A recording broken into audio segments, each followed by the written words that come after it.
She had nowhere left to go until he said, "Come home and eat supper." Part 1. Clara Bennett had been sitting on the steps of the closed boarding house for almost 3 hours when Jonah Reed stopped his wagon in front of her. Snow had begun to fall over Cedar Ridge, Kansas. It came down in thin white pieces that melted when they touched the muddy street.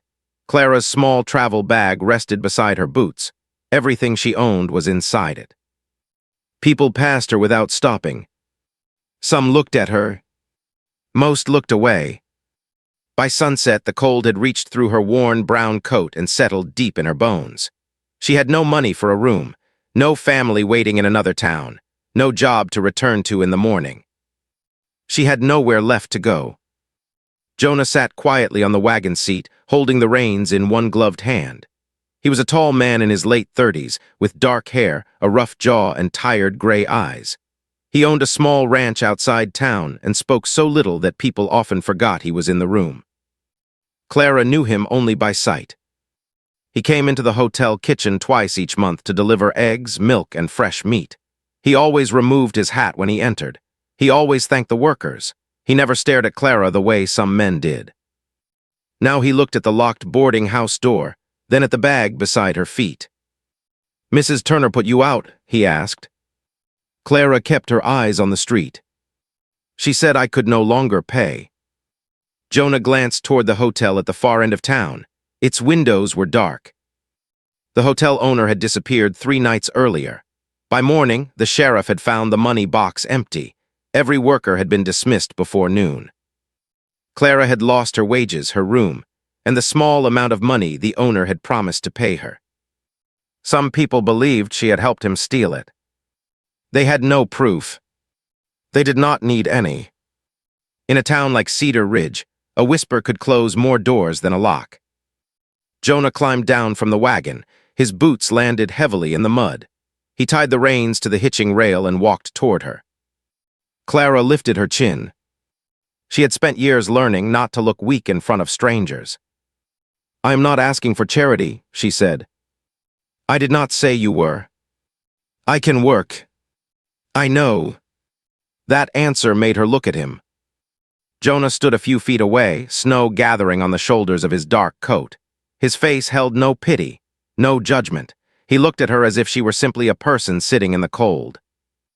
"My ranch is 6 miles east," he said. "The house has an empty room." Clara's fingers tightened around the edge of her skirt. She had heard offers from men before. Most of them came with a price that was not spoken until the door was closed. Jonah seemed to understand the thought that crossed her face. "The room has its own lock," he said. "You can leave whenever you choose." She looked down the street. Lamps were appearing behind curtains. Families were sitting near warm stoves. Supper would already be on some tables. Her stomach hurt from hunger, but she would not let him see it. "The town will talk," she said. "The town already talks." His answer was calm. Clara studied him, searching for some hidden smile or cruel purpose. There was none. Jonah untied the reins and climbed back onto the wagon. For a moment, she thought he had changed his mind. Then he looked down at her. "Come home and eat supper," he said. "You can decide the rest after you are warm." Clara remained on the step. The wind pushed snow across the street. Somewhere nearby, a door closed. The sound was sharp and final. She looked at her bag. Then she picked it up. Jonah reached down and took it from her without a word. He placed it behind the wagon seat and offered his hand. Clara hesitated before taking it. His grip was firm but gentle. He helped her onto the wagon, covered her knees with a thick wool blanket, and turned the horses toward the eastern road. Neither of them spoke as Cedar Ridge disappeared behind them. The ranch house stood alone beneath a wide Kansas sky. It was small, made from dark wood, with a barn on one side and a fenced horse pen on the other. Warm yellow light shone through the kitchen window. A black dog ran toward the wagon, barking until Jonah called his name. "Easy, Buck." The dog stopped at once, then came closer to smell Clara's hand. "He does not trust strangers," Jonah said. Buck sat beside her and leaned against her skirt. Clara looked at Jonah. "He seems confused." Maybe he knows something I do not. It was almost a joke. Almost. Inside, the house was clean but plain. A table stood near the stove. One plate and one cup had already been set out. Jonah brought another plate from the cupboard. Clara noticed the way he moved through the kitchen. He knew where everything belonged, but the room felt empty. It was the kind of emptiness that had been there for a long time. There was a pot of beef stew on the stove. The bread was slightly burned at the edge. Jonah placed both on the table. "I am not much of a cook," he said. Clara sat slowly. The smell of warm meat, potatoes, and onions filled the room. Her stomach tightened again. She folded her hands in her lap so he would not see them shake. Jonah filled her bowl first. He did not watch her eat. That kindness nearly broke something inside her. For the first few minutes, the only sounds were the fire and the scrape of spoons against the bowls. Clara ate carefully, though every part of her wanted to hurry. Jonah poured her coffee. "What work did you do at the hotel?" he asked. "Cooking, washing, cleaning rooms, keeping the account book when Mr. Hale was too drunk to hold a pencil." Jonah's hand stopped near his cup. "You kept his accounts." "Sometimes." "Did you see who he owed money to?" Clara looked up. His voice had changed. "Not much, but enough." "I saw many things," she said. Jonah sat back in his chair. "The sheriff believes Hale left town alone." Clara lowered her spoon. "He did not." The room became very still. Outside, the wind moved against the walls. Jonah's eyes stayed on her face. "How do you know?" Clara looked toward the window. Darkness covered the yard beyond the glass. On the night the hotel owner disappeared, she had gone downstairs after hearing voices in his office. She had seen Mr. Hale standing beside a man in a long black coat. She had seen money on the desk. She had also seen blood on the man's shirt cuff. Clara had told no one. She had been afraid the stranger would learn she had been there. Now, sitting across from Jonah, she wondered if keeping silent had been a mistake. "There was someone with him," she said, "a man I had never seen before." Jonah leaned forward. "What did he look like?" Before Clara could answer, Buck began barking outside. It was not the friendly bark he had given near the wagon. It was low and angry. Jonah stood at once. He took the lamp from the table and walked toward the front door. Clara followed him with her eyes. "Stay here," he said. He opened the door. Cold air rushed into the room. Jonah stepped onto the porch, holding the lamp high. Snow blew through the yellow light. Buck stood at the edge of the yard with his teeth showing. A rider waited beyond the fence. His face was hidden beneath the brim of a black hat. For several seconds, nobody moved. Then the rider called toward the house. "I am looking for Clara Bennett." Clara's blood turned cold. She knew that voice. It belonged to the man she had seen inside Mr. Hale's office the night he disappeared. Part 2. Jonah set the lamp on the porch rail and stepped down into the snow. Clara remained near the kitchen table, but every part of her had gone still. The rider's voice had pulled her back to the hotel office, to the half-open door, the pile of money on the desk, and the red stain on his shirt cuff. Buck growled near the fence. Jonah stopped in the middle of the yard. "You found her," he said. "Now tell me why." The rider did not answer at once. His horse moved under him, nervous in the cold. He wore a long black coat and dark gloves. Snow rested along the brim of his hat. "My business is with Miss Bennett." "Then you can speak from there." The man looked past Jonah toward the house. Clara stepped away from the window before he could see her clearly. "She has something that belongs to me," the rider said. Jonah's voice remained calm. "She arrived with one bag. I carried it inside myself." "It is not in the bag." Clara pressed one hand against the table. The man knew. He knew she had seen more than she had told Jonah. Jonah turned his head slightly toward the house. "Clara," he called, "do you know this man?" She wanted to stay silent. She wanted Jonah to send him away without pulling her into the open. But silence had already taken enough from her. She walked to the doorway and stood behind Jonah. The rider lifted his face. Even in the darkness, she recognized him. Thin cheeks, pale eyes, a scar near his mouth. "I saw him with Mr. Hale," Clara said. The rider's expression did not change. Jonah looked at him again. "What is your name?" "Silas Crow." The name meant something to Jonah. Clara saw it in the way his shoulders tightened. Silas noticed it too. "You have heard of me," he said. "I have." Silas rested one hand near the front of his coat. Buck barked sharply. Jonah did not reach for a weapon. He simply moved one step closer to Clara, placing himself between her and the fence. "Leave the ranch," Jonah said. Silas smiled without warmth. "You should ask her what she took from the hotel." Clara felt Jonah look back at her. She kept her eyes on Silas. "I took nothing." Silas's smile disappeared. "You opened Hale's account book after I left." Clara's breath caught. Jonah turned fully toward her. She had not told him about the book. The night Mr. Hale disappeared, Clara had waited until the office became quiet. She had entered and found the desk drawer open. The account book lay inside, along with several pages covered in names and payments. She had read enough to understand that Mr. Hale had been moving stolen money through the hotel. She had also found Jonah's name. Not as a man receiving money. As a man someone wanted removed. Clara had torn out the page. She had hidden it inside the lining of her coat. Silas leaned slightly forward in the saddle.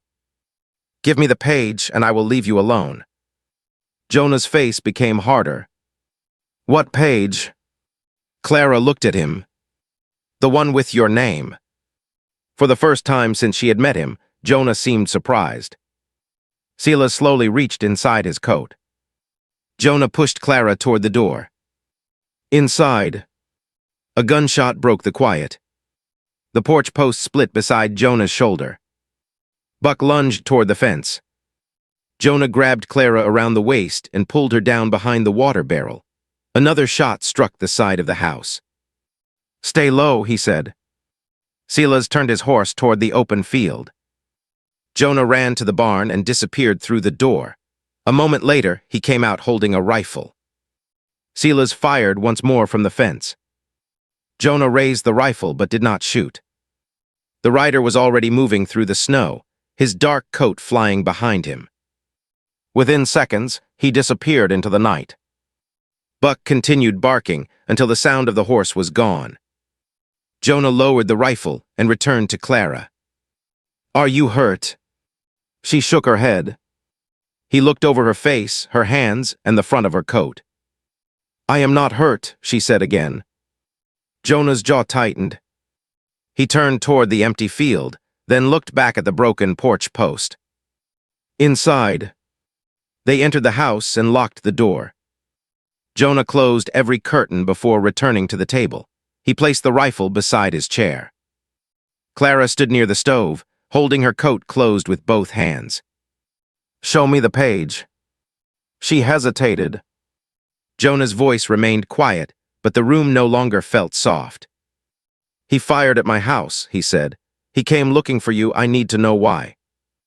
Clara removed her coat. She took a small knife from the kitchen shelf and carefully cut the loose seam inside the lining. From it, she pulled a folded piece of paper. Jonah stared at it. She placed the page on the table. The paper held a list of names, dates, and amounts.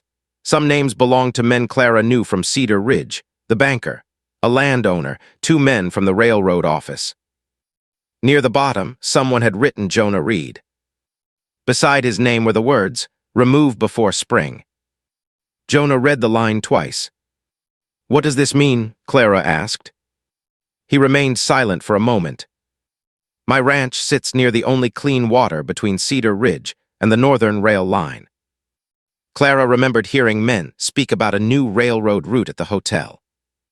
"They want your land." "Yes." "Why not buy it from you?" "Because I said no." Clara sat slowly. Jonah continued reading. Mr. Hale had written several payment amounts next to Silas Crow's name. One payment had been made the day before the hotel closed. "They paid him to force you out," Clara said. "Or kill me." The words were plain, but they changed the room. Clara looked toward the dark window. Silas could return. He could bring other men. "This is my fault," she said. Jonah looked up. "No. He came here because of me. He came because men in this town are afraid of what is written on that page. I should leave before he comes back." Jonah folded the paper carefully. "That would make it easier for him. You do not understand. I understand that you are scared." Clara stood. "I am not scared for myself." Jonah's eyes stayed on her. That was the truth she had not meant to say. The fire moved inside the stove. Snow tapped against the window. Clara looked away first. Jonah came around the table. He stopped close to her, but not close enough to touch. "You will stay here tonight," he said. "Tomorrow we will take this page to Sheriff Cole. What if Silas reaches him first? Then we will find out what kind of sheriff he is." Clara looked toward the rifle. "What if Silas comes back before morning?" Jonah's expression softened, though only a little. "Then he will find me awake." He moved his chair near the front door and sat with the rifle across his knees. Clara did not sleep in the empty room. She tried. She lay beneath the quilt and listened to the wind move around the house. Every sound seemed like boots on the porch or a hand at the window. After an hour, she returned to the kitchen. Jonah was still awake. He glanced at her. "You should sleep. So should you. I will later." She sat near the stove and pulled the blanket around her shoulders. Neither of them spoke for a while. Clara watched the fire. "Why did you bring me here?" she asked. Jonah looked toward the door. "You were cold." "That is not the whole answer." "No." She waited. He rested one hand on the rifle. "I saw the way people looked at you after the hotel closed," he said. "They had already decided who you were. None of them cared whether they were right." Clara lowered her eyes. Jonah continued. "I knew what that felt like." She looked at him. "Why?" His face became distant. "My father was accused of stealing cattle when I was 16. He did not do it, but the town believed the men who accused him. We lost our land. He died before his name was cleared." Clara had never heard anyone mention Jonah's family. "I am sorry." "So am I." The words held years inside them. Clara looked at him across the quiet room. "You believed me before I gave you a reason." "No," Jonah said. "I watched you at the hotel for 2 years." She blinked. "You watched me. I saw how you treated people when no one was thanking you. I saw you feed the old stable boy when Mr. Hale refused to pay him. I saw you put money back in a drunk man's pocket when another girl wanted to take it." Clara did not know what to say. She had believed Jonah barely noticed her. He looked away. "I had reasons." Something warm and painful moved through her chest. Before she could answer, Buck jumped to his feet. A horse approached outside. Jonah stood and raised the rifle. Clara moved behind him. The rider stopped near the porch. A man called through the door. "Jonah, it is Sheriff Cole." Jonah did not lower the rifle. "What brings you out before dawn?" The sheriff's answer came after a pause. "We found Henry Hale." Clara gripped the back of Jonah's chair. "Is he alive?" Jonah asked. "No." The room went cold. Sheriff Cole spoke again. "He was found near the river with a bullet in his chest." Clara stared at the door. Then the sheriff said the words that made Jonah's face change. "We also found a note in his pocket." "What did it say?" "It had Clara Bennett's name on it." Part 3. Jonah opened the door only after Sheriff Cole stepped away from it, and placed both hands where they could be seen. The sheriff stood on the porch with snow on his coat and worry in his face. He was an older man with a thick gray mustache and tired eyes. His horse waited near the fence, breathing white clouds into the cold air. Jonah kept the rifle at his side. "Show me the note," he said. Sheriff Cole reached slowly inside his coat and pulled out a folded paper. Jonah took it and brought it to the table. Clara stood beside him as he opened it. The message was short. "Clara Bennett knows what happened. Do not trust her." There was no signature. Clara read it twice. Then she looked at the sheriff. "I did not write this." "I know," Sheriff Cole said. Jonah studied him. "How?" Hale could barely write his own name after drinking. "The words are too clean. Someone wanted us to find this." Clara felt some of the fear leave her, but not enough. Sheriff Cole stepped inside and closed the door. He noticed the damage to the porch post. "What happened here?" "Sila's crow," Jonah said. "He came for Clara last night." The sheriff's face tightened. "You are certain it was Crow?" "I heard his name from his own mouth," Clara said. Jonah placed the torn account page on the table. Sheriff Cole read it slowly. When he reached Jonah's name, he removed his hat and set it beside the paper. "This is enough to bring in half the men who run Cedar Ridge," he said. "Only if they do not know you have it," Jonah replied. The sheriff looked toward the window. "They probably know already." Clara thought of Sila's in the darkness beyond the fence. "He will come back." "Yes," Sheriff Cole said, "but not for you alone." He pointed at the page. "He needs this destroyed before the railroad inspector arrives tomorrow." Jonah looked at him. "What inspector?" "The railroad company sent a man to examine the northern route. If he sees proof that local officials have been paying men to steal land, the route will be delayed. The banker and his friends will lose everything they invested." Clara understood then. The hotel owner had not been the center of the plan. He had only been keeping the records. When he tried to escape, Sila's had killed him. Sheriff Cole folded the page. "We will take this to my office and lock it in the safe." Jonah shook his head. "That is the first place Crow will look." The sheriff did not argue. Clara looked at the paper. "Then give it to the inspector." "He will not arrive until afternoon," Sheriff Cole said. Clara turned toward the stove. For several moments, no one spoke. Then she remembered something. At the hotel, Mr. Hale kept copies of every payment. The sheriff looked at her. "Where?" "He used to hide them inside an old flour barrel in the cellar. He said no thief would search a kitchen for account records." Jonah picked up his coat. "If the records are still there, we will not need to protect one page." Clara reached for her coat too. "You are staying here?" Jonah said. "No." His eyes met hers. "Sila's came to this ranch because of what I know," she said. "I am the only one who knows where Hale hid those papers." "You can tell us." "The barrel is behind a false wall. You will not find it without me." Jonah did not like it. She could see that plainly. But he also knew she was right. They left the ranch before sunrise. Sheriff Cole rode ahead while Jonah and Clara followed in the wagon. Buck sat behind them, watching the road. The snow had stopped, but the fields were white and silent. Clara sat beneath the wool blanket. Jonah held the reins with one hand and kept the rifle close with the other. "You do not have to do this," he said. "Yes, I do. You have already done enough." Clara looked toward the road. "All my life I have left when people made things hard. I left my aunt's house when her husband decided I was a burden. I left Wichita when the factory closed. I almost left Cedar Ridge because a lie made people look at me differently." She turned toward him.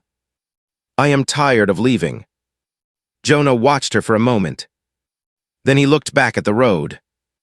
His hand moved beneath the blanket and found hers. He held it carefully, as if giving her time to pull away.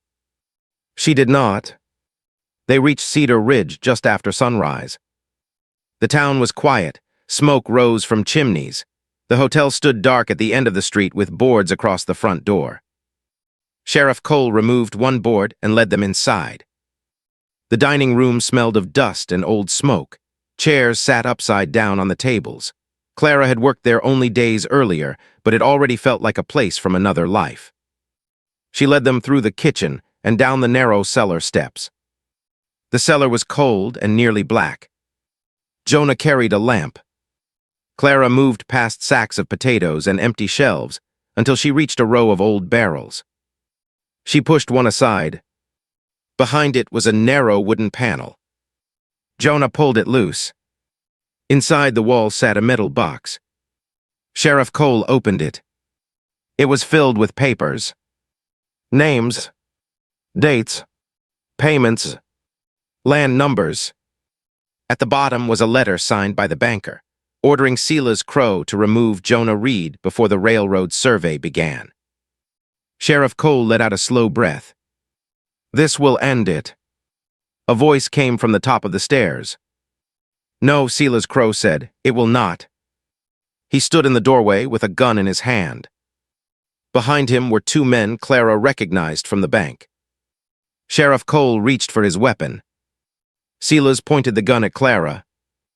"Do not." Everyone stopped. Silas came down the steps slowly. "You should have given me the page," he told her. Clara kept her eyes on him. "You killed Mr. Hale." Hale became nervous. "You wrote the note." Silas smiled. "I thought the sheriff might save me some trouble." Jonah moved slightly in front of Clara. Silas pointed the gun toward his chest. "The banker wanted your land," he said. "You could have sold it and lived." "It was not his to take." Silas's smile disappeared. "Put the box on the floor." Sheriff Cole obeyed. One of the bank men picked it up. Silas looked at the lamp in Jonah's hand. "Drop it." Jonah lowered the lamp. Clara watched Silas carefully. He believed they had lost. He believed fear had made them helpless. Men like him always looked past the people they did not consider dangerous. Clara had learned that at the hotel. She stepped backward as if she were afraid. Her heels struck an empty bottle on the cellar floor. It rolled beneath the stairs. Silas glanced toward the sound. Jonah moved. He threw the lamp. It struck Silas's arm. The gun fired into the ceiling. Sheriff Cole rushed one of the bank men, while Jonah tackled Silas against the wall. Clara grabbed the metal box before the second man could escape with it. He reached for her. Buck came down the stairs with a roar. The man dropped the box and backed away as the dog snapped at his coat. Jonah and Silas struggled on the floor. Silas reached for the fallen gun. Clara kicked it beneath a shelf. Jonah struck him once and pinned him down. Sheriff Cole pulled out his handcuffs. Within minutes, all three men were tied and sitting against the cellar wall. The account records remained safe. By noon, the banker had been arrested. The railroad inspector arrived before sunset and received copies of every paper in Hale's box. The men who had paid for stolen land lost their positions. Several families received property that had been taken from them. Jonah's ranch was safe. Clara's name was cleared. People who had refused to look at her now stopped her in the street. Some apologized. Others only smiled as if they had never believed the lies. Clara accepted what she wanted and ignored the rest. She had learned that a town could change its mind quickly. That did not mean she had to forget. Winter settled over Cedar Ridge. Clara stayed at Jonah's ranch. At first, neither of them spoke about how long she would remain. She cooked supper because Jonah still burned the bread. She repaired curtains, cleaned the barn office, and began keeping the ranch accounts. Jonah asked her opinion about every sale and every fence. He listened to her answers. Some evenings, they sat near the stove without talking. The quiet between them no longer felt empty. One night in early December, Clara found Jonah standing at the kitchen table with 2 plates set out. The stew was too thick, and the bread was dark around the edges. He looked almost worried. "I thought I would make supper," he said. Clara placed her coat on the hook. "That was brave." He gave her the smallest smile. They sat across from each other. After they had eaten, Jonah remained quiet. Clara knew his quiet well enough now to understand when it held words. "What is it?" she asked. He looked at her directly. "When I found you outside the boarding house, I told you to come home and eat supper." "I remembered. I should have said what I meant." Clara waited. Jonah reached across the table and placed his hand over hers. "I wanted you here before I knew how to ask you to stay." Her breath caught. Outside, snow began falling over the yard. Buck slept beside the stove. The house was warm, and the kitchen held the smell of coffee, burned bread, and wood smoke. Clara looked at the man who had offered her a room without asking for anything. The man who had believed her when the town had not. The man who had stood between her and a gun, then trusted her to stand beside him when it mattered. She turned her hand beneath his and held on. "I had nowhere left to go," she said. Jonah's thumb moved gently across her fingers. "You do now." Clara looked around the kitchen. At the 2 plates. At her coat hanging beside his. At the account book she had left near the window. At the house that no longer felt empty. Then she looked back at Jonah. "Yes," she said, "I do." They married in the spring. The ceremony was held beneath the cottonwood tree near the ranch house. Sheriff Cole stood beside Jonah. The stable boy from the hotel carried the rings. Half the town came, though Clara cared only that Jonah was waiting for her when she walked across the yard. That evening, after the last wagon left, Clara stood on the porch and watched the sun fall over the Kansas fields. Jonah came outside and placed his coat around her shoulders. Through the open door, she could see the supper table. 2 plates waited beneath the warm light. Months earlier, she had climbed into his wagon with 1 bag and nowhere else to go. Now the house behind her held her books, her dresses, her laughter, and every hope she had once trained herself not to want. Jonah held out his hand. "Supper is getting cold." Clara took it. Then she followed him home.